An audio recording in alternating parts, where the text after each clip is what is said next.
Are you curious about the wines of Spain, from their fascinating history to their modern innovations? Why is sherry so iconic and yet thought of, by some people, as outdated? And how could you make the most of a visit to Spain as a wine lover? Well, tonight you're going to get the tips and stories that answer those questions, and I'll introduce our guest momentarily. But if you're watching this video on the replay, please get into the comments and chat or type the word replay. Let me know where you're logging in from. What's the weather like? What's in your glass? And of course, if you're here with me on the live stream, I'd love to hear from you as well.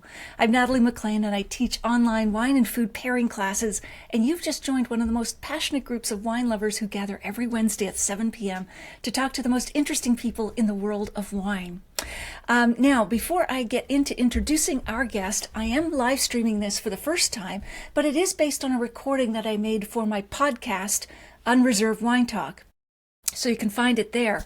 That said, I will be here live in the comments with you. So get in there and let me know what questions you have, what comments or stories are you enjoying, and I will be able to respond to you in the comments live.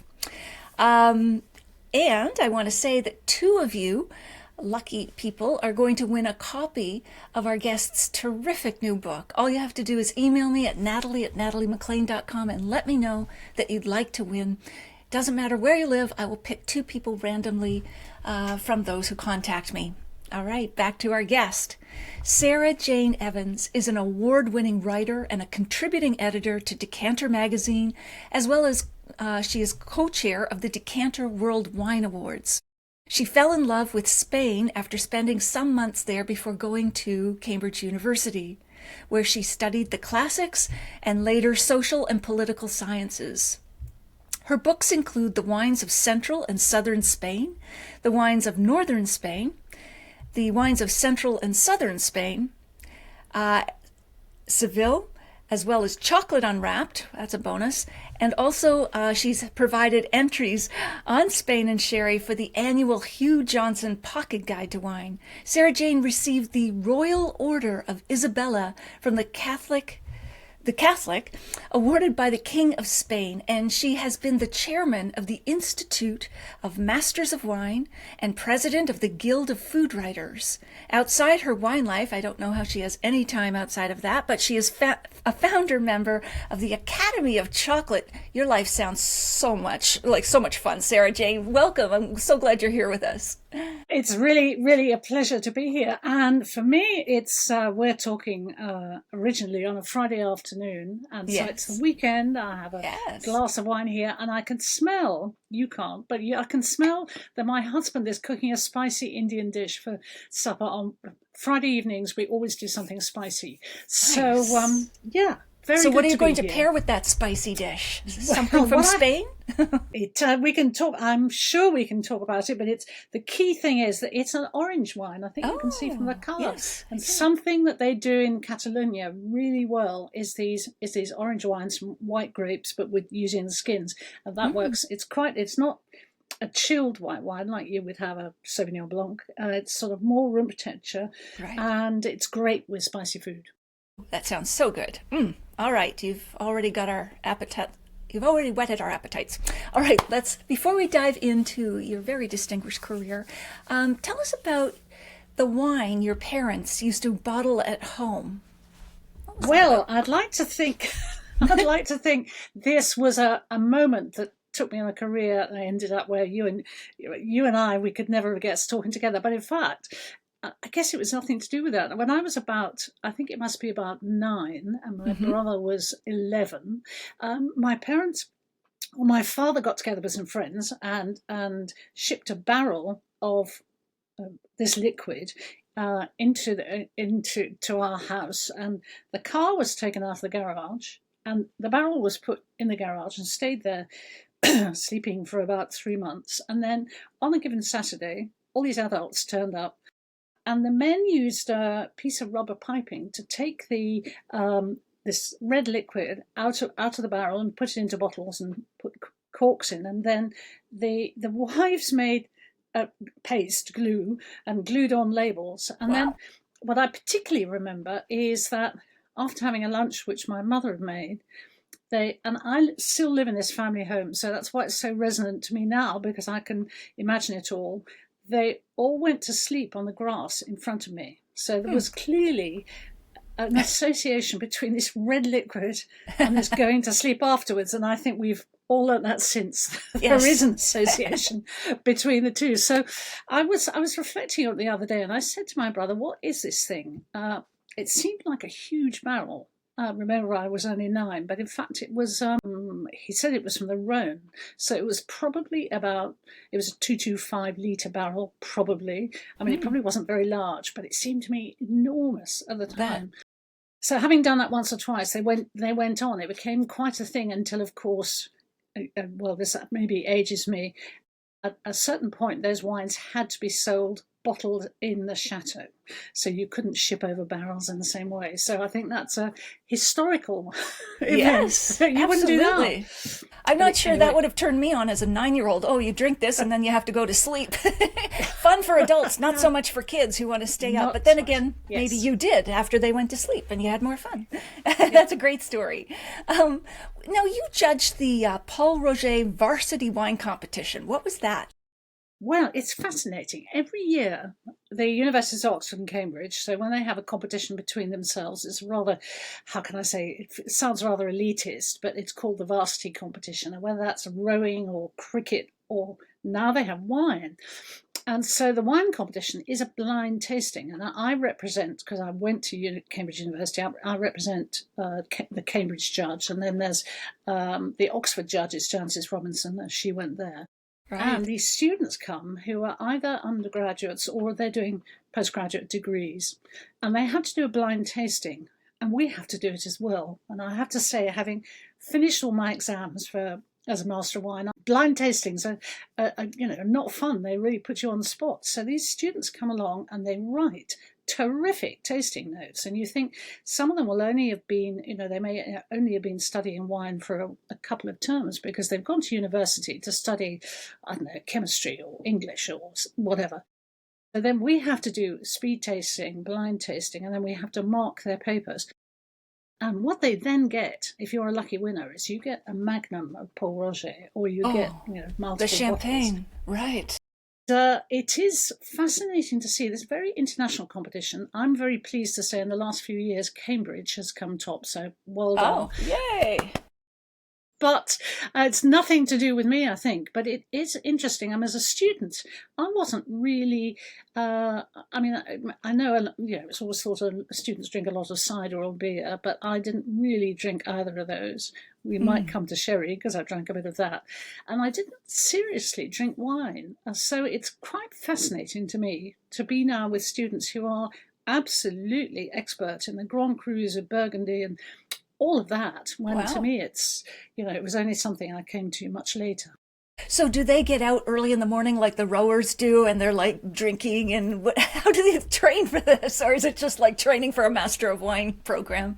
Well, it is a bit. In fact, for the Cambridge team, there is a Master of Wine who's a very interesting guy, William Lowe, and he's an MW, but he runs a gin distillery in Cambridge. So he's also a distiller as well as a Master of Wine. And when he passed the Master of Wine exam and we had the graduation, he bottled up cocktails, gin-based cocktails for the party, and we had never been so drunk in our lives. It was a really, really great event in the centre of the serious city of London. So, but for a lot of them, they've only recently come from school, wherever they were in the world, and they've only had a couple of terms to learn. And I've been really, really impressed by Sunday afternoons, sometimes in the evenings.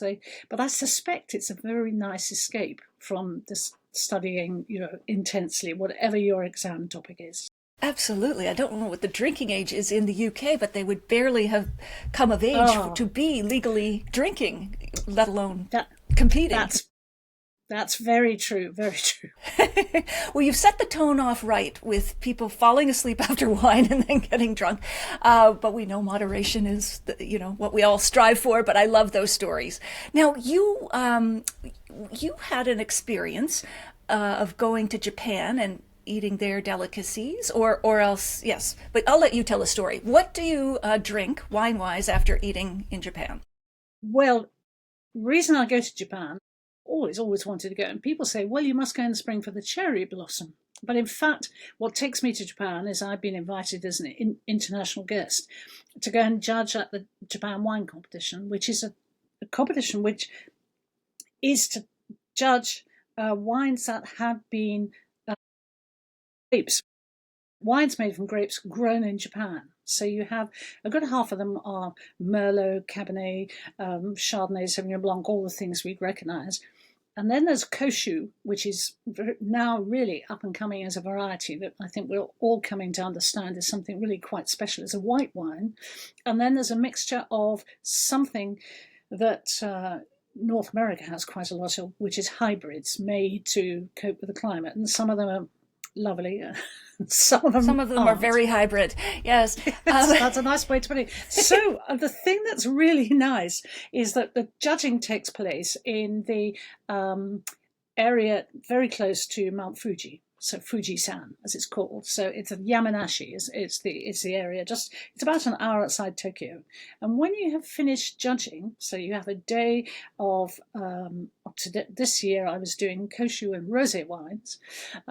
You finish, and what do they bring out? They don't bring now. If you were in Australia and you were judging at a formal wine competition, they bring you beer. Everyone who's been drinks bottles of beer, which is not really my thing, but it is the thing for refreshing after a wine tasting at an Australian competition. They bring you trays of cut up peaches, and I have to say that Japan has the most beautiful peaches I've ever tasted. And there's something about the Yamanashi peaches. I'm now becoming really geeky expert in peaches that are very juicy, but quite firm, and they don't just collapse on themselves. So the sense of sucking on and then eating this peach with the juice running down your chin after a day of tasting is the most wonderful thing.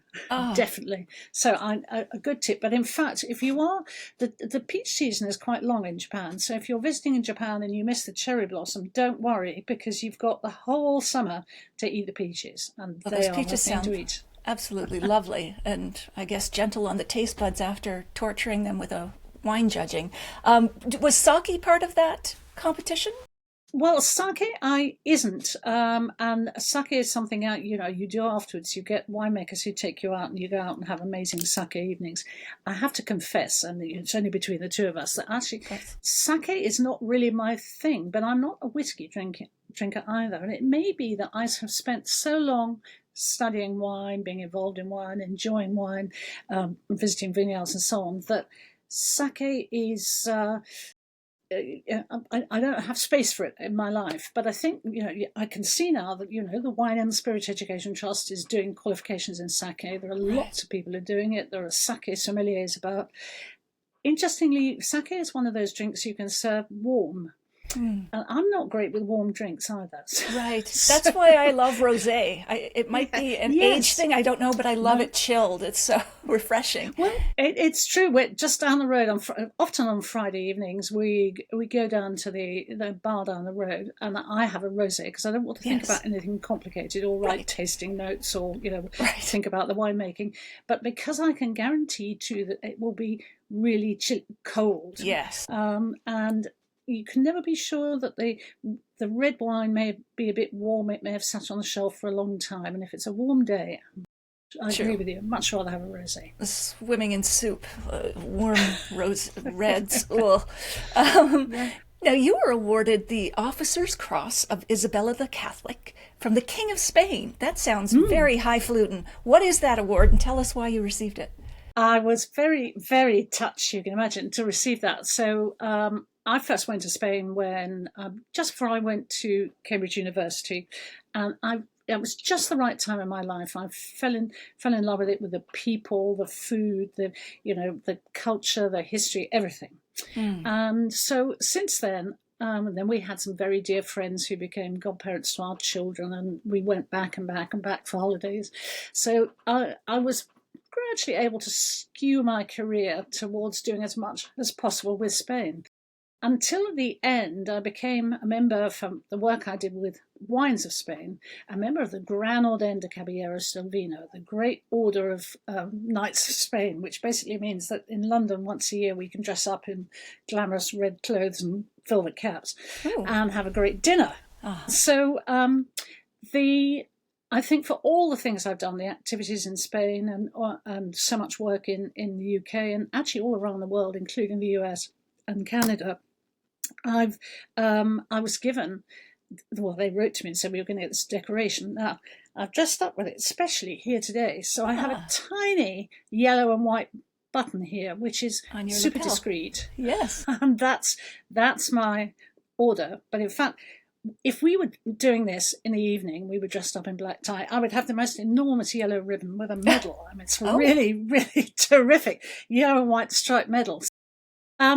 It's something that has been awarded, named after the most famous Queen of Spain, and it was created as an award for foreigners, effectively, people, non-Spaniards who did great things for Spain.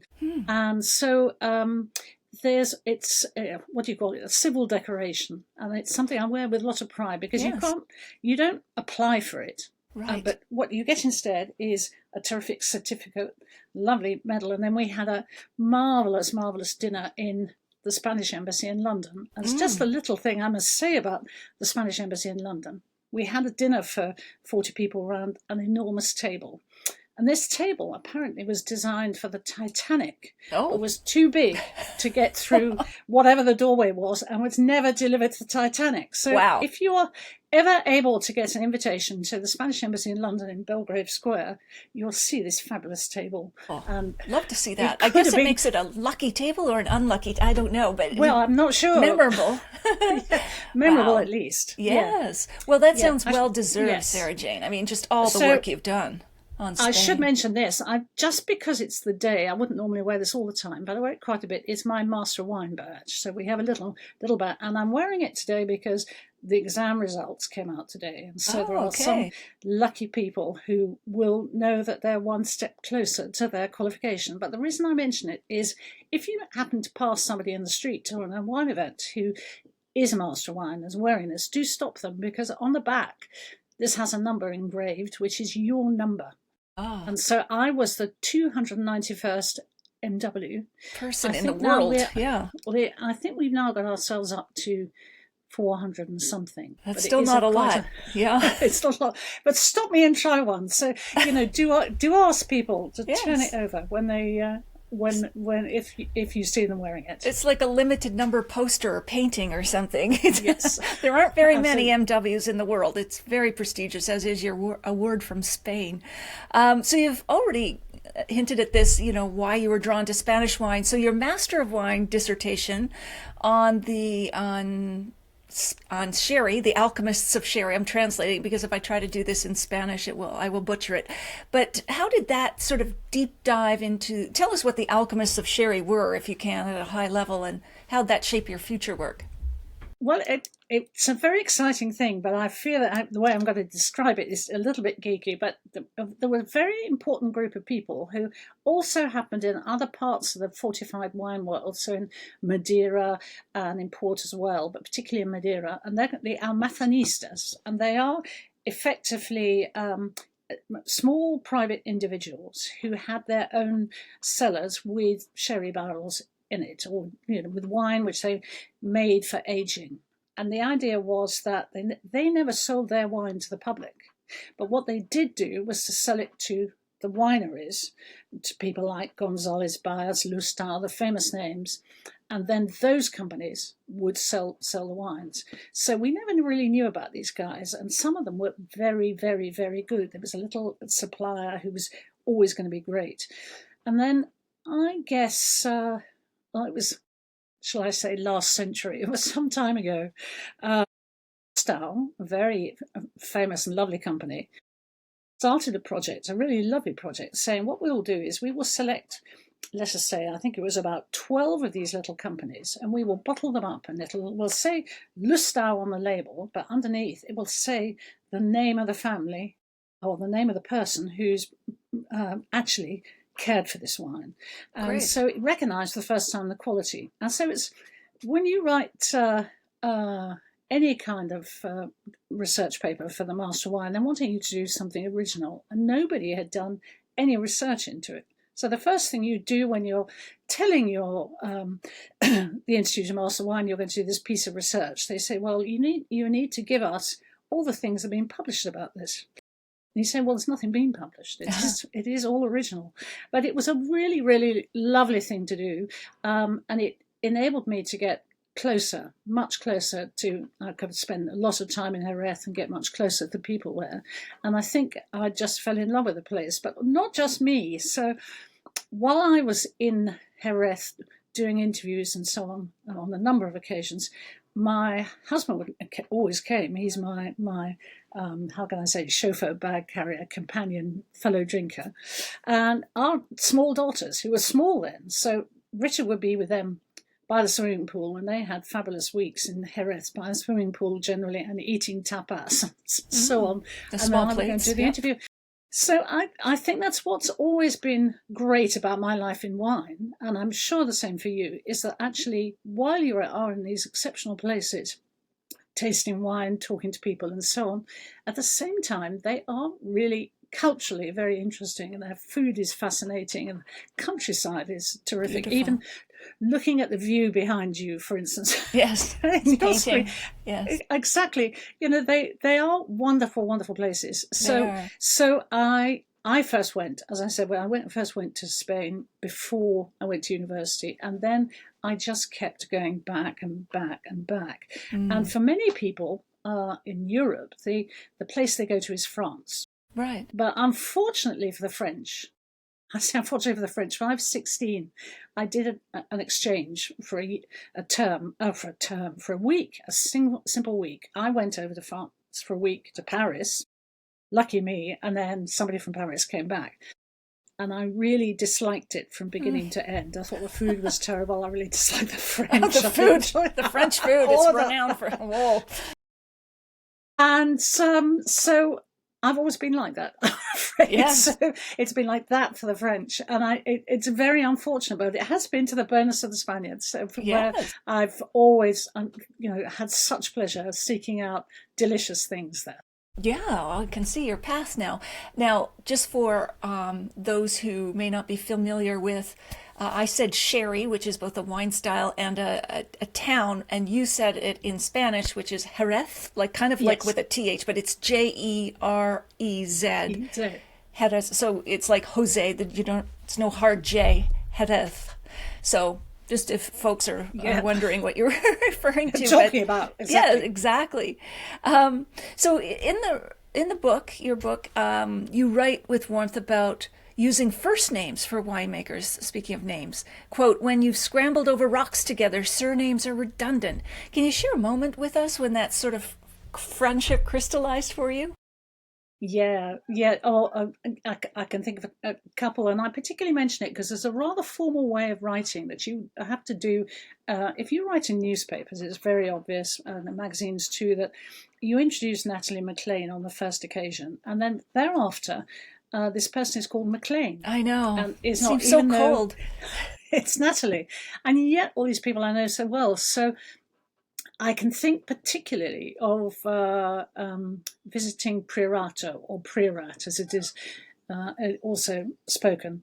And Priorat is very famous for first of all for having slate soils, so it's very, very, very crumbly, and they are extremely steep. And the vines grow as bush vines on these extremely steep. They're called costairs. So they're not trained on slope. Wire trellises. Each one is an individual freeform bush. Yeah. So there's a lovely company called Mas Doix, which is once you get into Catalunya, pronunciation is difficult. It's spelt Doix, but that's Deutsch. Valentí Llagostera is from that company. They make exceptional wines, and he, on more than one occasion, because he doesn't give up, is to get me. I can get up one of these steep slopes, but the problem is coming down when the soil is crumbling, and your desire is to hang on to the bushes, and that yet if you if you pull at one of these bushes, you're going to uproot 100-year vine or something. Absolutely, and the value of these individual bunches of grapes. So that brings you, if you've survived that kind of relationship, it's not Mr. Senor Llagostera any longer. It's Valentí, who is the person who's kept me alive on that slope, definitely. And you try, you're visiting, trying to look terribly serious. Here am I, I'm reporting on, whatever it is in the wine industry, and in fact you're scrambling and hanging on for dear life. And so you become friends very quickly.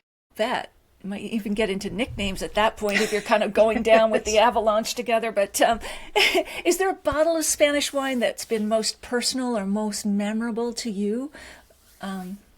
Well, there are. I usually try and say it's the next one, often because that's a good answer. Kind of diplomatic, because you never quite know. Yes. There have been, I never had, there are people you will talk to, and I really respect them, who can say, when I was, I don't know, 19 or 23, I was given a bottle of Burgundy, Chateau, well, no, I don't know what. And that said to me, wow, wine. And I don't think I even had a wow wine. I mean, I have to confess that I grew into wine in quite cheap, what you would buy as a student is they were kind of mass market wines. And there are wines that have stopped me in my tracks since. I mean, actually, I would say, I might mention a wine from a company in Australia, simply because normally as a well-prepared wine writer as you are, what you do is before you go and visit on a trip, you make sure you've studied all the wineries, so you know when you arrive which wine you're going to taste and which is the good one and who's given it points or what's special about the vineyard. So I hadn't had time. I was in Western Australia, and it was a Sunday afternoon, and I was being picked up by a charming man, and he just said, well, I just think we should taste my white wine first. How do you feel about that? And I was like, yes, of course. It had been a long week, and I was really, I don't mind. Just, yes, please. So we had this Chardonnay, and it was terrific. It hit me at the right moment. And it was from a company called Priorat, and they were Pierro, and it was just at that time absolutely perfect. Now, since then, there have been so many other Australian Chardonnays, but there are ones that you just remember as being special. Mm-hmm. Similarly, I think from across Spain, one after another. Even this one I have here, which is from this company called Paris Balta. It's this orange wine. Yes. I mean, I know I have two daughters, and one of them who are both past drinking age, and one of them would cheerfully drink this, and the other one would say to me, "Why are you drinking anything like this?" And why doesn't she like it? Is it because it's because it's not like let's say floral like a Sauvignon Blanc. The grape variety is Garnacha Blanca, which doesn't Grenache Blanc. It doesn't smell of flowers. And it has this texture as if it was a red wine. Yes, which seems quite unnatural if you're because drinking. It's skin aged. It's the skins have been left, which they usually are not for white wine. So you've got that middle ground of the orange wine. Yes. Yeah, exactly. And so she's very unsure about it. Maybe let's look at the alcohol of this. It's 12. You see, what I like about it, it's only 12% alcohol. It's relatively light. Yeah, exactly. So that's a most enjoyable thing. But when you're out with a group of friends, you need to choose carefully. Yes, but this is something that Spain does. But Spain, we all think that these wines come from Georgia or some other. But Spain also does the orange wines, sweet wines, sherry type fortified wines, red wines and white wines. I don't need to travel if I'm in Spain. Right. And is Spain the number one wine producer in the world? Well, it's going up and down. I think because we've had this vintage variation now with the climate change. I think it might well be. I mean, it's because what you think about is south of Madrid, south of the center of Spain. You have these mile upon mile, kilometre upon kilometre of this white grape, Irene, which was really, because nothing else will grow there, it's in the Don Quixote country with the windmills. Yes, there's white Miguel de windmills, which are the Cervantes. Yes. And so you have lots and lots of this white, very low. Is it a workhorse wine kind of thing? Is that rustic? Yeah. Okay. And it was used a lot for distillation. So when you want to distill something to make brandy, then perfect. That's the thing you need. But now there are beginning to be people who are making very nice, delicate wines with it. So everything's changing at the moment. So that's why I think that country is so exciting. Yeah, Spain. We're going to dive more into that. But just before we do, maybe just draw us a quick mental map of where Spain is in Europe for those who are over here in North America and just going, okay, where was that? So it's on the most westerly part, and even I had to think between east and west. I'm gesturing, which way it is. The most westerly part of Europe, pointing towards the Atlantic. Okay. And it's kind of square shaped, and below Spain is North Africa. That's where you are, and then a little bit. I say it's a little bit, maybe it's larger than a little bit. The left-hand side, the west side of Spain, is actually Portugal. But in the very, very early times, it was the Iberian Peninsula. So it was that squarish lump which sticks off the end of Europe. It lies below France, and on the other side, I guess you'd say on the east side, you would find, if you sailed, Italy. And what's interesting too about Spain is it has various other territories. So it has the Balearic Islands, Party Islands, Ibiza, you name it, Mallorca. And then right down, almost by Africa, really a long way down, you have the Canary Islands, which are very important for tourism holidays, but they're also part of Spain. Yes, and we're going to get into those as well. So what do you think the biggest misconception is about Spanish wine? Well, very unfortunately, I think people think it's cheap and cheerful. So that's great. So that we're at this time of the year, the beginning of the fall, autumn season, we're beginning to think about catering for parties in the winter. And what will you do? You will get... Well, I used to work for BBC Good Food magazine, and every year they had features on how to make a sort of punch or cup that you would have, and the base was always garnacha, or a cheap red Spanish wine to which you could add spices and oranges because, frankly, nobody cared what the wine was like, but it was cheap. Right. And that image is very hard to get rid of. So when you look at a fine wine list, if you're in a Michelin-starred restaurant somewhere out there, you will start off with maybe champagne, and then you'll have France, and then you'll go into Italy, and then if you're lucky, Spain will come next, but you might well find that Germany comes after it. And it's in the same way, the good thing about that is, though, and I think there is a good thing about that, is that it makes very top wine in Spain still very good value. So I do find that too. Yes. So, it shouldn't be the case. I was with a producer in Rioja yesterday who produces some very fine red wine, really lovely Gran Reserva. And he was selling his bottle for something like about 60 euros. I don't know what the exchange is, but then it went up to about 80 euros. And then he's pushed it up to 110, and frankly he should be selling it nearer 200, but it's just that the market won't quite bear that. So that if you look at auctions, which is what the other end of the market, you'll definitely find France and Italy and California there, but will you find Spain? Hardly at all. There's Vegas, Assyria, and a couple of others.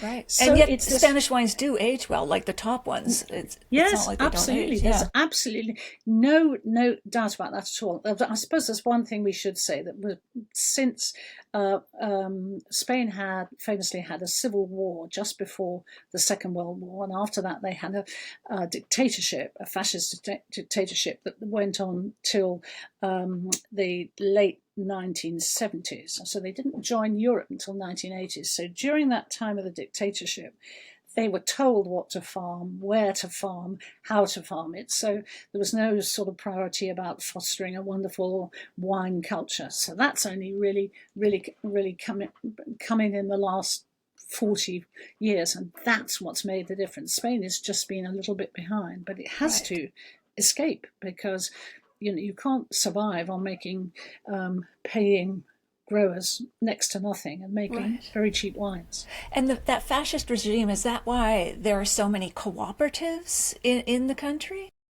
Well, yes, that's certainly part of it, because for us in the UK, we're I think as people, we're not good at cooperating, but we do have one big farm and retail cooperative, but generally it's not a thing. Whereas, yes, a number of cooperatives were set up, and also before Franco's time as well, and they were very important in making sure that communities were fed, and that everybody could provide their grapes or whatever they were to be made collectively. And often you go to cooperatives and they will have petrol stations and shops of different kinds, and they may also process different fruits. And there are some lovely fruits you will buy, which you will see will have come from a cooperative.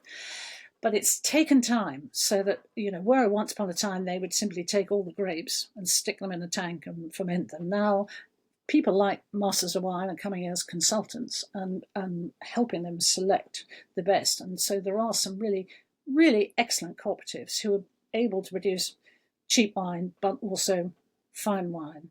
Right, because cooperatives notoriously have a reputation, regardless of the country, of being cheap and cheerful again. So double strike there. Okay, so it's good news that some of these cooperatives are coming up in the world, and younger generations and consulting winemakers all improving the quality. You write that Spain is the most exciting country in Europe for wine. Can you give us a specific example that illustrates that?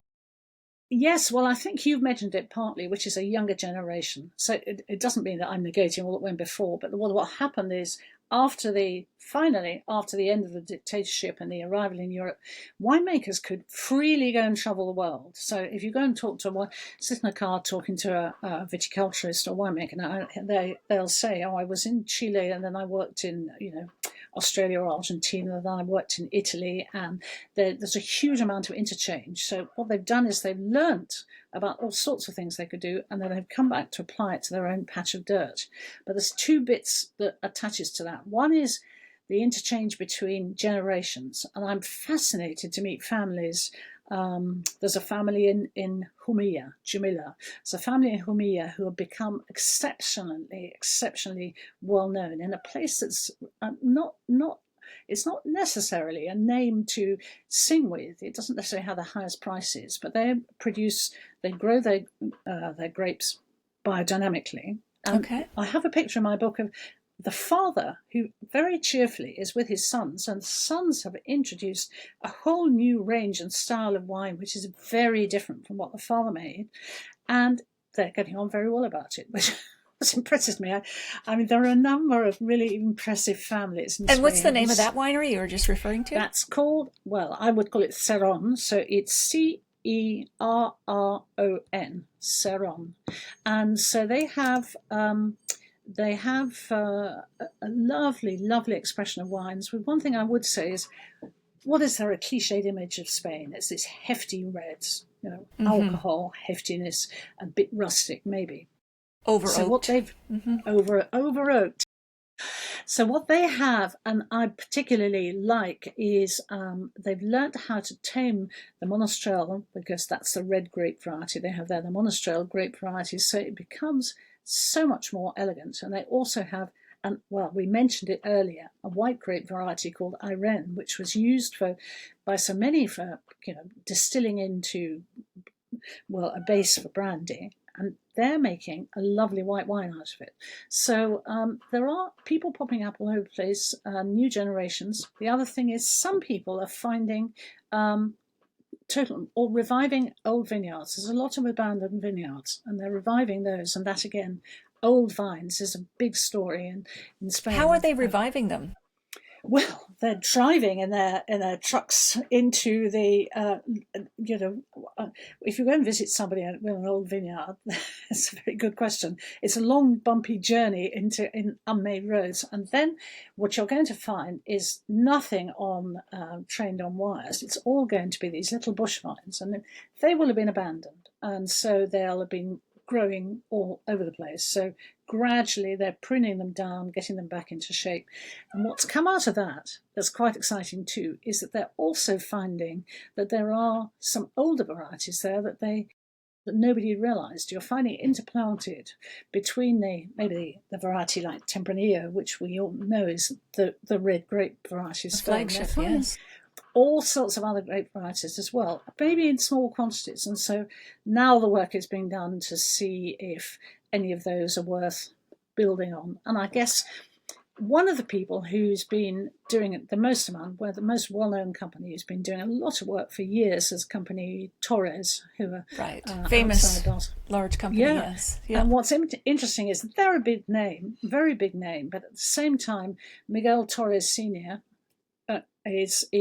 has been investing, I don't know, it must be 30, 40 years now, in getting people to bring him unknown varieties, and he puts them in his test vineyard. I would say at that point, I've just called him Miguel Torres, but every single person in my book is called by their first name, except one, and that's Mr. Torres, because in the business... you call him Mr. Torres. I see. So that's why I'm Is he formal? No, he's not formal at all. But I think it's respect for his age now. He may be retired, but he will never retire. He's the most vigorous and dynamic person. Like those old vines. Yes, absolutely. Shrubby vines. You mentioned Monastrell. Is that the same grape as Mourvedre, Matero, and it's named different things in different countries? And does it have similar styles as those other grapes, like smooth and, I guess, full-bodied? Yes. So Monastrell, the Spaniards will definitely bang the table and say, I'll try not to bang the table here, but Monastrell is theirs, and it went from there it's basically a Mediterranean grape variety. It's from the east coast, the Mediterranean coast. It then went there north into France, and then subsequently the Australians, who make so much of it, as Matero. Well, I mean, obviously the Australians came later, didn't they? So sure, they had Spanish. So undoubtedly, there are Monastrells in Spain which are hefty, burly, full of alcohol, bold, and then there are people who are also making wines still with they are full-bodied but much more elegant. And I think probably the most famous one, and the one worth seeking out, is a winery which has had 100 points for its wine, which is something called Casa Castillo. So Casa Castillo, so it's basically a house with a castle, as it were. Okay. And it was the building was made by French prisoners of war in the 19th century. And what's very interesting about it is, unlike many businesses which buy in grapes from all over the place, they have their own vineyard. And within that vineyard, which is much of it Monastrell, they have an area which is where the grapes are planted on their own, I'm doing this kind of gesture now, planted on their own rootstocks, because they never had the louse phylloxera, which eats the roots or kills the plant effectively. Right. And that's because it's so dry up there, and the soil is so sandy that the phylloxera louse could never survive. So can we taste the difference? They are very good wines, but is it possible to say that a vine that grows on its own rootstocks, we feel it must be better? But maybe, could I taste the difference blind? I'm not sure, but you'll find them there at Casa Castillo. That's fascinating. Now, another grape, by the way, there are more than 600 grape varieties, if I understand, and no, we're not going to go into each one of them, but that's mind-boggling for this country. But you describe, you know what, I've always read this grape. I have not heard people often enough say it, but Xarello? How do you say that? So you again, pronounce well, it was a bit like, as I mentioned earlier, a company called Deutsch. If you have X, this is particularly good variety to if you're going to do a Trivial Pursuit game or something. Okay. The X is sh, so it's a SH or CH, sh, and then it has where the double L is, because it comes from from Catalonia on the east coast. There's like a full stop or a punctuation mark in between. Yeah. Anyway, so you just throw yourself into it and call it Xarel·lo. Xarel·lo. Okay. And Xarel·lo is something I learnt about because it used to be, if you were making the traditional method champagne style sparkling wine, which came typically from Catalonia, from that Mediterranean coast, it was one of the three great varieties, and I learnt it like a textbook. I didn't know. I needed to know it for the Wine and Spiritual Education Trust exams. It didn't mean anything to me. But what's happened and it's all part of this very dynamic change in Spain, is that people have begun to identify that there is this grape variety, white grape variety, which was only a component in blending, but actually grown by itself, it makes lovely, sort of fresh, excitingly lively wines, not very high in alcohol, and it's also clearly, of the three grape varieties, it's the one that means that if you're making Cava, the sparkling wine, it's the one that will last. It has a capacity to age which is better than the other two. And the other two being, I think you mentioned them. Xarel·lo. No, it's Macabeo, which is elsewhere in Spain is Viura, which is the white grape variety of Rioja. And what's fascinating about Viura is that's a variety I did not love. I can say this widely in public. I really didn't. And yet people are learning now to grow it in the right places, to do the right viticulture, and it's becoming lovable, if I can say that. And then the other one is a variety called Parellada, and that's some people use to make a pure sparkling wine from in the Cava area, which can be very successful, but there are others who are, I think it's less popular. So there are three of those are the ones that are interchangeably and still are used. If you get a regular glass of Cava in a wine bar, then you're probably going to have those three varieties inside.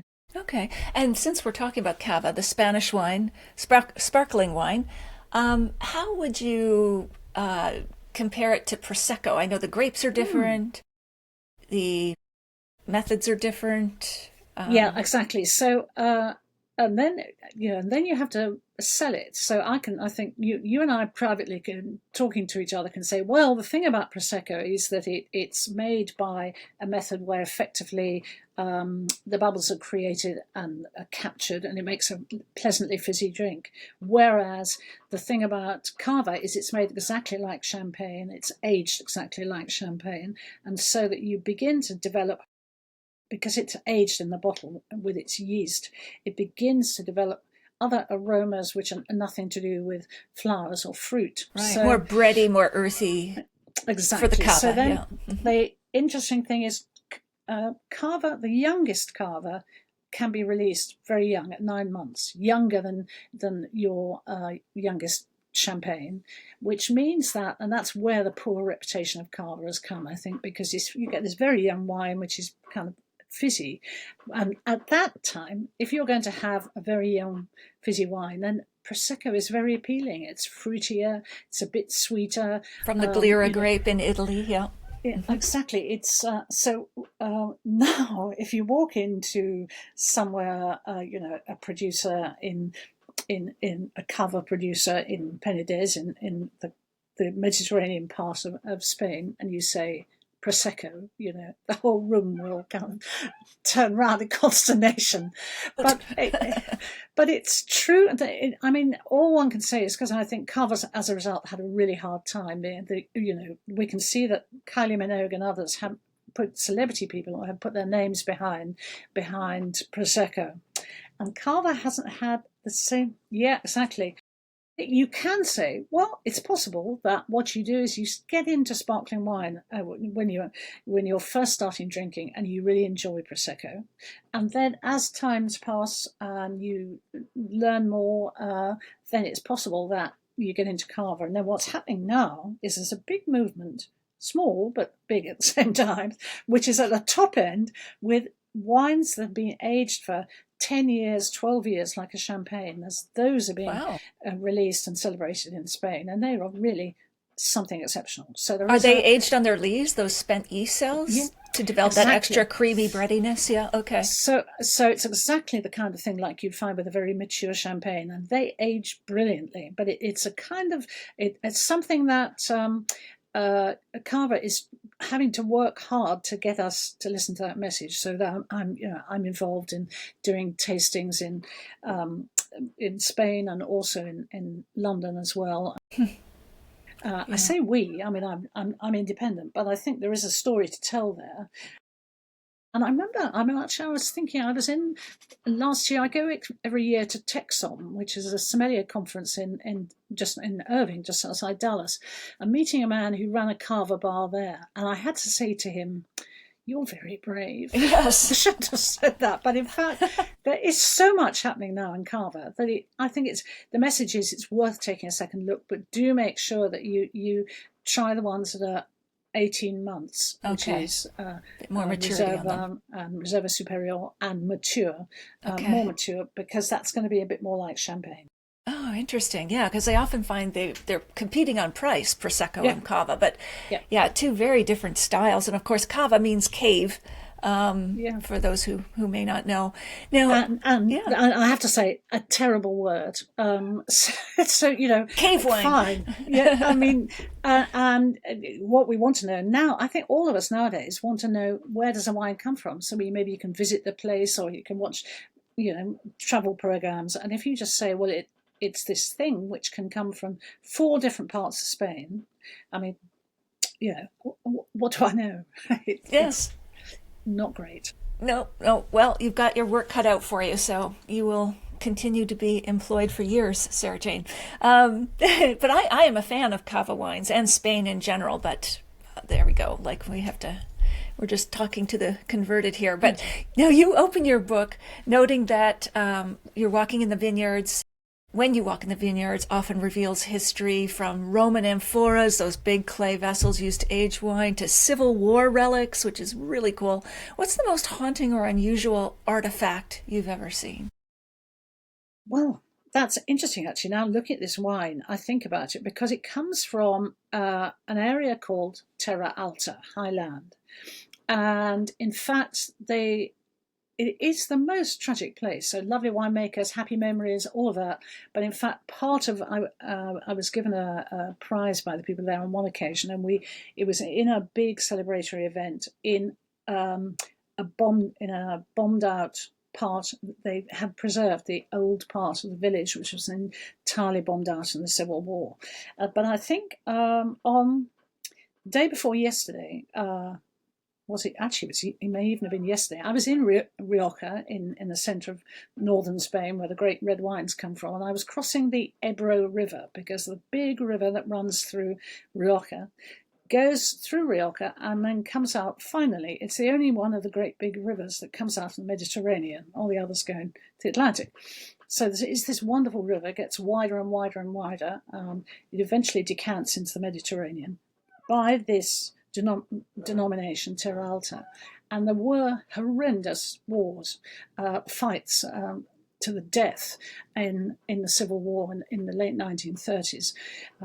Bitter atrocities on both sides. And if you go now with these people, or any of the other viticulturists in the denomination near the river, it was really at the end of the war, when they dig up the soil to plant a vine, you will find bones, obviously, and then tin cans. You may find medals, and so you see these things. You just have to scuff up the earth, and there is the remainder of horrendous wars. And it's strange because, I can think that maybe for the First World War in northern France, it's all been quite manicured. So you can, you may have lost a relative and you can go and see the gravestone. It's all very nicely looked after. But these vineyards are still just on top of terrifying terrifying relics.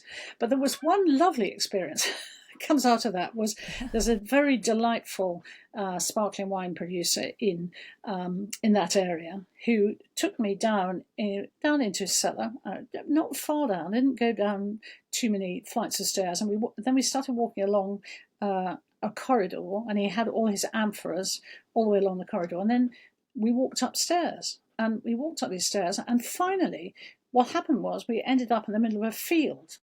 So what this had been was a hideout during the Civil War, and the field was used as an airfield, and it just had a little casing over the doorway. So you suddenly find these things as you're driving around, just these little doors with a little canopy over them, and they all lead down to tunnels where you could hide away while the bombing was going on. It's not yet 100 years, and it still feels in certain places very recent. Yes. Unearthing history. Now, let's see. You note that Alicante, is that both a region and a grape, or a city and a grape?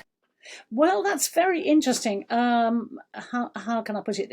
It's I don't usually. The grape is not. It's not used as that name in that area, so it's really the region, the denomination.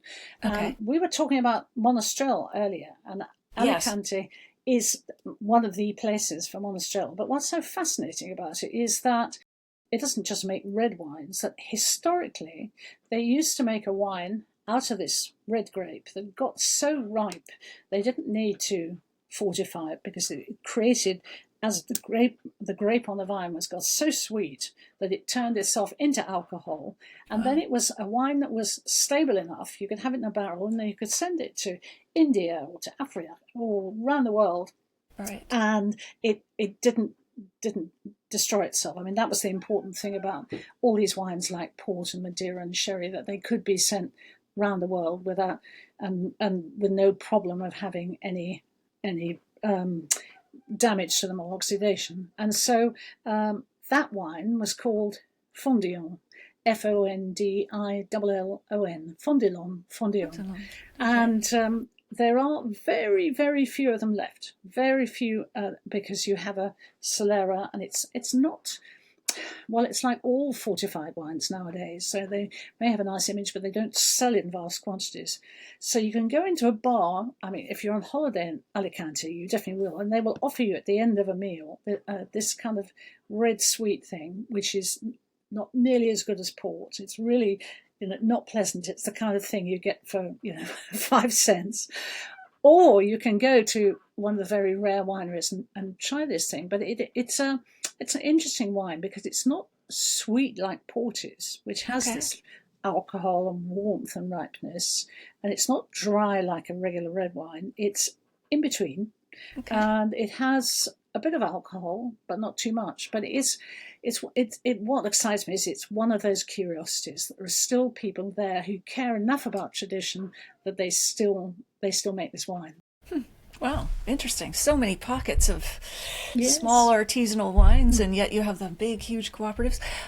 Now, I love this quote. You describe Richard Ford's, or you quote Richard Ford's 1840s observation that Valencians may not have carpets, votes, trial by jury, beef, and beer, but they do have wine, grapes, melons, ices, songs, and dances.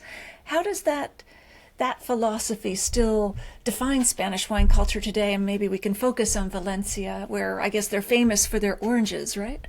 Yeah, I mean, when I first went there, I mean, I'm embarrassed to say I did just think it was oranges, because at the great time in season, what you get in England is Valencian oranges, and they're like, wow. So all I knew was that Valencia had oranges. Well, actually, maybe I knew it also had rice, and then given the fact it was on the Mediterranean coast, sort of between Barcelona and then, Alicante, for instance, it was clearly, that was obviously something special. What I didn't realise was that, in fact, they had this great culture of a number of local varieties, which as somebody, a geek like me, it's so exciting to go and meet people who are working with these local varieties, and they have them because their father had them and their grandfather had them. Very often it's come through the family. And then what's interesting about them is not just that they happen to be different varieties, but that they make, I've often found, lighter wines. So we were just talking about Monastrell being a quite corpulent, weighty red, but actually you can get a variety, well, like Arcos, for instance, I can think in Valencia, which is a delicate, well, you might also almost say wimpy, but I like to say delicate red, which is kind of pale in colour, very pure and refreshing, especially if you think in Valencian climate. So it's what I love. There is this writer you quoted, Richard Ford, who went all the way around Spain and had very British views on Spaniards, and they're hilarious.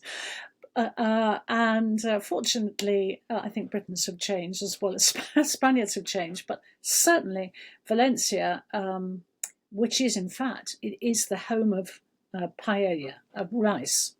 And so, if you want to learn how to make a proper broad dish of rice with the seafood or with rabbit or with whatever, talk to Valencia and they're quite a purist about what they put in their no chorizo or the different kinds of English vegetables in their paella. You soon learn. But so it's the classic place for rice, but it does also have these lovely wines. But one thing that fascinated me was if you go down the coast to one far end of Valencia, there's an area of what were big estate houses, very, I think, for grandees to come from outside the city. And I have a friend who purchased one of these, and his business was actually furniture. And he bought this lovely estate, and he populated it with lovely dogs and animals and chickens and whatever. What he didn't realise when he purchased it, it's a big estate and vineyards, is that he had an underground cellar which was filled with 40 amphoras, these clay jars which were buried up to their necks. And people there, some of them were up to, I think the metric measurement is 2,000 or 3,000 litres. They're huge. And so this estate was obviously really a factory for making wines for the locals. And so gradually what he's done is he's recuperated them. Despite the fact they're buried up to their necks, he's managed to clean them out and makes wines in them. Yeah. So we do talk about how it's Georgia, which is the place close to Russia, which makes wines and amphoras. But actually, there's a whole culture, and this this is Celler del Rures. This has a really terrific selection of these amphora wines. And in fact, now I think about it, this wine is called that I'm drinking now, the orange wine, is called Amphora Brisat. It's made in amphoras also. But just to be clear, it's not made from Valencia oranges or any oranges at all. It's still made from grapes. Yeah, exactly. That's not orange wine. That's very important. Yes. Well, let's go to sherry, because it's the one that I'm just fascinated with. And of course, from the time I read Edgar Allan Poe, The Cask of the Amontillado, whatever. But maybe just at a high level, like, again, just to summarize for those who are not familiar, and then there's, because we have all ranges of folks who listen to this, but the styles of sherry go from quite dry to quite sweet, kind of like German Riesling, but does it start from fino to all the way to cream? What is that range? So basically, you only really have 3 grape varieties, and 90% of them is one grape variety called Palomino. Which in fact is grown in other parts of Spain and in the Canary Islands. And out of Palomino, amazingly, you can make very dry wines. You can either a manzanilla or a fino. And then you mentioned my favourite, Amontillado, which is, the point about the manzanilla and fino is they're a bit like, let me talk about cutting a banana in half or an apple. When you cut them in half and leave them to the air, they oxidize, a bit like my orange wine. So the air gets in touch with them and they go slightly brown. So we have the fino and the manzanilla, which don't, and then we have the Amontillado, which spends some time being a kind of white wine, and then gradually it's exposed to the air and begins to get slightly oxidized and has a wonderful, wonderful character. And like a nutty taste, like yes, something like that. Yeah. And I was almost going to say it smelled, but it's not a great. It smells like furniture polish of the very best kind. In a good way, yes, a good furniture. If you were going to go into a lovely, well, I was talking about earlier the table from the Titanic, or that should have gone to the Titanic, a beautifully polished table from the Titanic would have smelled like that. And then you go into the further categories: Palo Cortado, Oloroso. All of those are dry or mostly dry, and each one of them is, some of them I can think be lovely with drunk with cheese, and others with meat, or just being sipped with some salted almonds. Then what you have is you also have the sweeter ones, which can go into the sweeter ones give me pause slightly, because some of them are not very well made at all. They're cheap and cheerful, sweeter wines. And then there are some really wonderful ones which are made with very old wine to which some sweetener is added, and they're great.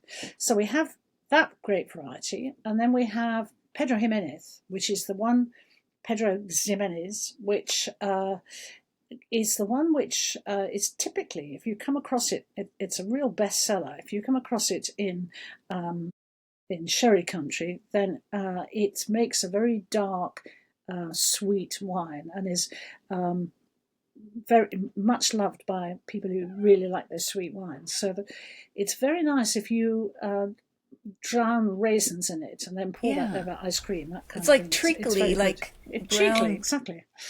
Sugar. And when I associate it with all the flavours that we have, for Christmas, and Christmas pudding and mince pies and all those. Right. And then we have a variety which isn't often talked about, I think it's worth looking out for, called Moscatel. And Moscatel is the one grape variety that smells of grapes. And it produces a sweet wine, but one that's not too sweet. So if you ever see Moscatel around, it's always worth giving it a try. So that more or less is the sherry business. And they've tried over the years.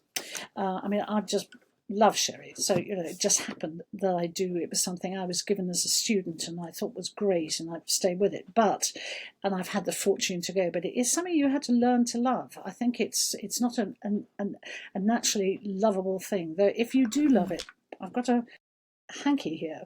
I get these hankies in Japan, and one of the famous winemakers in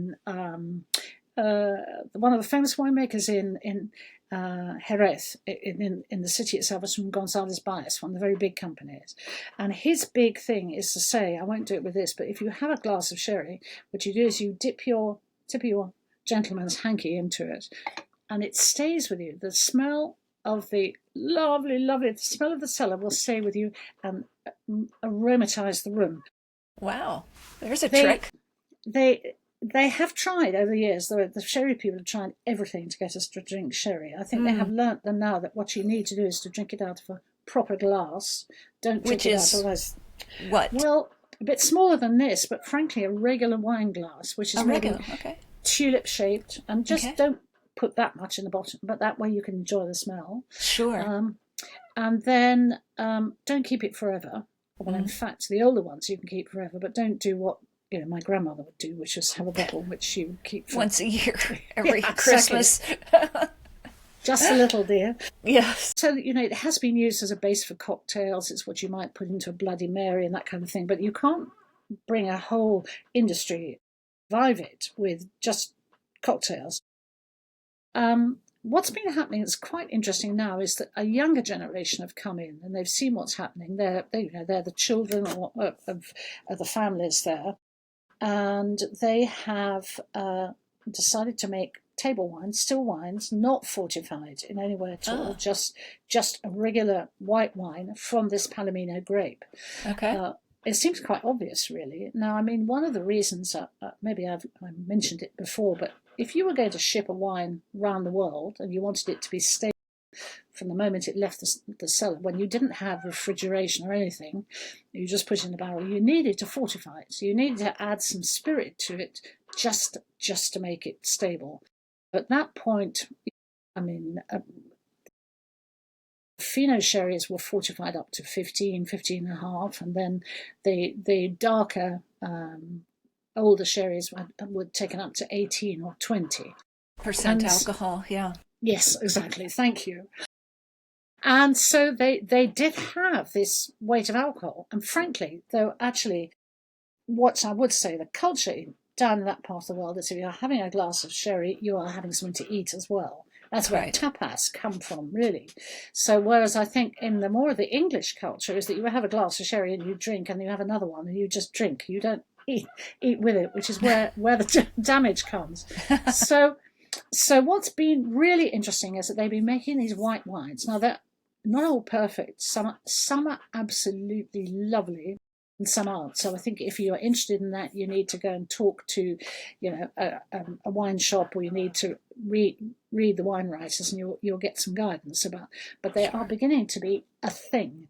And so the really great piece of news that's only happened in the last couple of weeks is that finally there's been a big argument about this. And so, should we recognise these wines, or are they just Johnny-come-latelys who are making something that's not properly sherry? So they're now going to have a denomination of their own, and they're going to be called something else.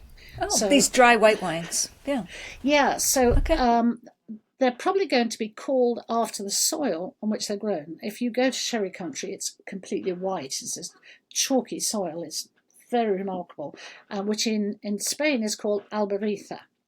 And so it's probable that they will be called Albarita wines. So we'll see. But if you want to look as if you're really cool and, fashionable, then you'll definitely be having these unfortified. They'll be about 11, 12% wines, particularly from Palomino. And they're the best ones. Are really delicious.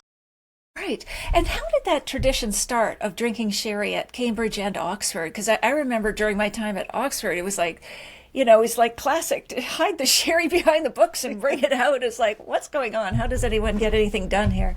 No, that's a fascinating question. Like, why didn't I pick up port or something instead? Like, I don't know. Yeah. No, because I remember when I was, what you would do when I was a student is you would write an essay, and then your supervisor would sit in an armchair. Yes. And you, one-to-one, would read out the essay.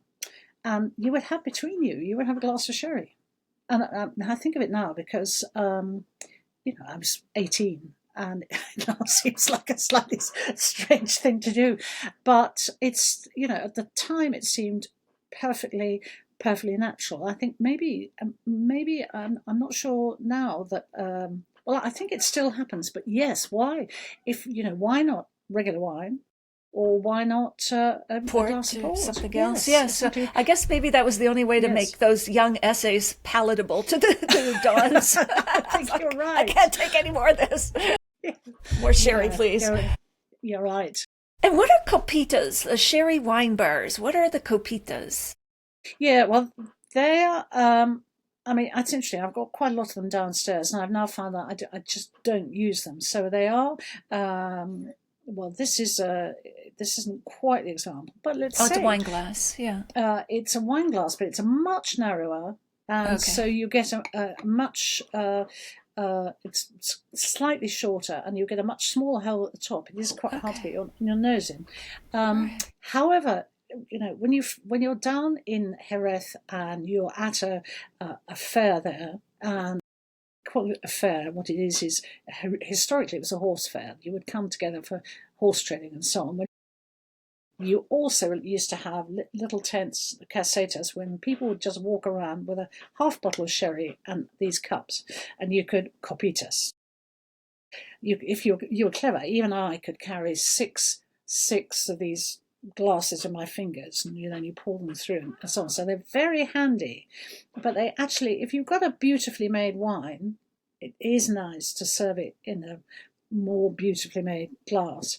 Absolutely. The thing that you don't want, which used to be a thing, I think in my parents' day, was that you used to have a glass which was specifically for sherry. This people would say proudly, and it's something that goes in the middle and then comes out at the top. And it was tiny, more like a thimble, and that was really hard to drink out of. And somehow or other, people thought they were doing you a favour by serving you your sherry out of that. That's absolutely not the case. But certainly, I think the good thing about I'm really a person for the sort of democratization of wine. And the important thing now is to say to people, you can have one wine glass. If it's more or less the right shape, it'll do you for champagne or Prosecco or for sherry or for red wine or white wine. Don't get too caught up in the whole business. I think the thing I'm more concerned about is temperature.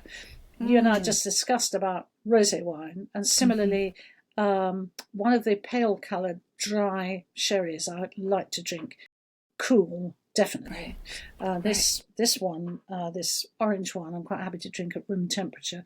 It sounds awfully fussy to say that, but I think probably most people will feel the same with their tea or their coffee. There's a temperature that you like to drink. Exactly, that's right. Yeah. It's not fussy or snobby. It's how you get the maximum pleasure from the drink and the aromas and everything else. So for the sweeter sherries, would you tend to serve them at room temperature or warmer? Well, that's a very interesting question, isn't it? Because there's a case for serving them at room temperature, especially if I'm thinking if I was going to serve one of them over a very lengthy meal at Christmas time with blue cheese and all sorts of things, and I don't know, nuts and raisins on the table, then I would have them slightly warmer. But because they're sweet, I must say I like to start with them quite a bit cooler. So maybe So if I was being accurate, I'd say half an hour in the fridge. But what usually happens is I put them in the day before because I'm busy, and then they come out really cold, and then you have to let them warm up. But I think you need to the sweeter they are, the little bit cooler they need to be. Definitely, I would say start them cooler because they can always warm up. Okay, cool. Well, I want to get to Canary Islands. This time is flying by, but so the Canaries, I think you mentioned that they're way down. They're closer. Are they closer to Africa than mainland Spain? South Africa? Absolutely. So I was in Gran Canaria recently. I was in Gran Canaria recently, and in a hotel, which was like, how can I say? Well, it thought it was in Africa with lots of sort of palm trees and all sorts of things. It was a resort, so people had gone there for the African experience, but actually at the same time it was a kind of Spanish hotel. It was a very, very unusual feeling. So you can imagine that being so close to Africa, these islands were absolutely strategic in controlling passage between Europe and going down to South Africa. So it was. There's been quite a lot of fighting over who owned it, and from quite early on. But they are definitely Spanish, and they have various things like their bananas are wonderful, beyond wonderful. Their potatoes are really different. So there are some things that are quite different, but the other thing is these are all volcanic islands. So we've all begun to get very excited about wines from volcanic soils, and certainly they have a freshness, partly also because they're islands in the middle of a wind-swept ocean. I mean, they're islands in the middle of the Atlantic, effectively, a bit like the Azores. Certainly have a freshness you wouldn't normally get in other places. Okay, and it's a series of islands, is it? Like how many islands are there? An archipelago or something? Yes, exactly. Okay. And they're divided. It's now it's around 7 or 8. Okay. But the key ones, there are 4 or 5 absolutely key ones. And then what's interesting about these islands, particularly where they're placed, is that because of the trade winds, one side is very green and fertile, and the other side is absolutely dried out.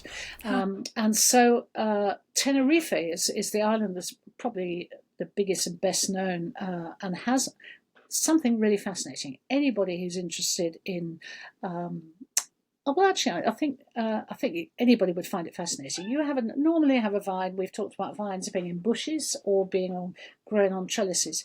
They have vines which come out of the ground and then grow, I don't know, feet, yards up the hillside and then down the hillside.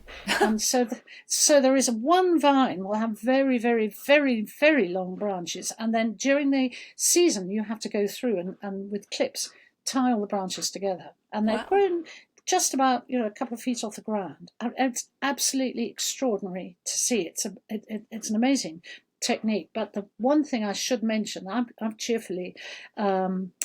It's the one thing that's not up to date in my book, which only came out in June, but I cheerfully talked about the fact that being volcanic islands and the soil being as it was and the isolation, the Canary Islands never had this louse, this insect, Phylloxera, which laid waste to many parts of the world, and which was only rescued by grafting vines onto American rootstocks, which are resistant. Wow.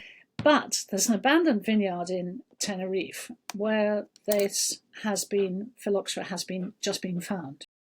So now there's nervousness of the greatest kind, because if it once sets root, and of course because it's an abandoned vineyard, they can't just jump on the owner and say, now clean it all up. So I think it's something they have to manage very quickly, but it certainly means that transporting vegetative material and plant material now between Tenerife and the mainland has been stopped, simply because they have to make sure that it's contained in the island. And I suppose the good thing, it's an island, but it could be. I mean, what's happened with Tenerife, as with some of the other Canary Islands, but particularly Tenerife, as their wines have really become a thing, they've become smart and cool and fashionable. So the last thing they need now is some kind of threat from Phylloxera. Absolutely. And is Malvasia one of the leading grapes? Or you described Malvasia volcanica. Yes. Volcanic Malvasia. What does that taste like from the Canary Islands? Well, exactly. Now, in fact, there are the one book I would never like to write in my life is the one on exactly that variety. Well, on the genus, there's a family of Malvasias, and we have them in the Canary Islands. They are from Greece. They get back a very, very long way. Madeira, all sorts of places. They're part of wine culture from centuries back. So the Volcanica, which is only related to a few others, it's a family tree, it's very complicated, is not. I think I would expect that variety to be quite floral and to be quite grapey. And in fact, it's not. But what it produces is quite. It produces elegant wines, which are quite full-bodied and flavoursome. Okay. But one of the best producers is on the island of La Palma, where they've most recently had. That's where the volcanic eruption was recently, and I think we sat there watching with terror when you saw this great slide of lava, because you were thinking, well, she's going to lose the vineyard. She's been okay, Victoria, but she's not the thing you would wish on anyone. No, my goodness. Well, I mean, it's a real, not hodgepodge, but a real mix of opportunity, excitement, as you said, and yet serious challenges for Spain. Are you optimistic about its future? Yes, I am, simply because I think there's so many energetic people. I would say there are threats. I mentioned obviously lava. I've mentioned the fact that people. I was talking to somebody at the beginning of the week who said the Mediterranean is now too warm and our oceans are too warm, and so they've had terrible storms, and they're going to get. They feel they're going to have awful storms this winter. On the one hand, some people have said we've had drought for 3 years, and yet, as I say, I was in Morocco on Thursday, and the wine grower there said 2025 is going to be a great year. So I think, the message is diversity. We're in the second most mountainous region in Europe, and it has loads of opportunity. People are going to have to plant in different places or grow in different ways as they are in all parts of the world, to adapt to our changing climate. Right. Oh, well, that's good. There's hope. So this is your second major book on Spain. Where would you go for a third one, or are you done? I don't think you're done. Are you done? I'm never done. No, I think I'm almost certainly going. My next one is a book on sherry. Oh, yes, it needs to be done. So you walked into that one. I think it was. I think it was sort of obvious that the next one. But I have, I have soon enough have to be updating my first one on northern Spain. But it's going to. I think it's going to be rotating through Spain. If I had time which I don't yet have at the moment, I would definitely do something in Greece, because I think if Spain is an interesting established country, the up and coming one with all sorts of interesting stories to tell and fascinating winemakers and lovely wines, and not particularly loved, I think a lot of people don't really believe in Greek wine, then that would give me a reason for writing about Greece. Wow, that would be wonderful. Do you have your current book there close by, Sarah Yeah, Jane? I do. You can I hold do. it up. And for those who are listening, we will put the cover and links to your book in the show notes. And the title, I cannot read it from here. You cannot hear it. So the wine, I should explain that too. The title is The Wines of Central and Southern Spain. Now, so that's everything south of Madrid, but it has a subtitle because it explains everything else from Catalunya to Cadiz, because it does also include that Mediterranean and the islands. Okay, beautiful book though, and I don't know if you want to flip through it. Does it have photographs and things like that inside? Yes, it has. Oh, I wonder if we can see. Yes, a lot of photographs. Of my own with winemakers of all kinds. Yes. Oh, that's great. What a great book. And yes, as I said, 2 of you will win 1 copy if you contact me at natalie@nataliemaclean.com. Wonderful, Sarah Jane. This time has flown by. Is there anything that we haven't covered that you wanted to mention before we wrap up? I think we've done a fabulous tour of, and only part, we haven't covered Rioja, Ribera del Duero, Galicia, all of that. I know, we focused, yes. So yes, I would just say if you're going to buy a wine from the shops, next time you go, make it Spanish. Spanish. Well, you are a great advocate. No wonder Isabella and the whole crew love you. So I will say goodbye for now, but I look forward to continuing this conversation, preferably over a glass of wine or 3, Sarah Jane. So cheers. Do not sign off yet, but cheers. All right. Pathetically, I have tea right now, but I will be into wine soon. All right. Bye. Okay, that was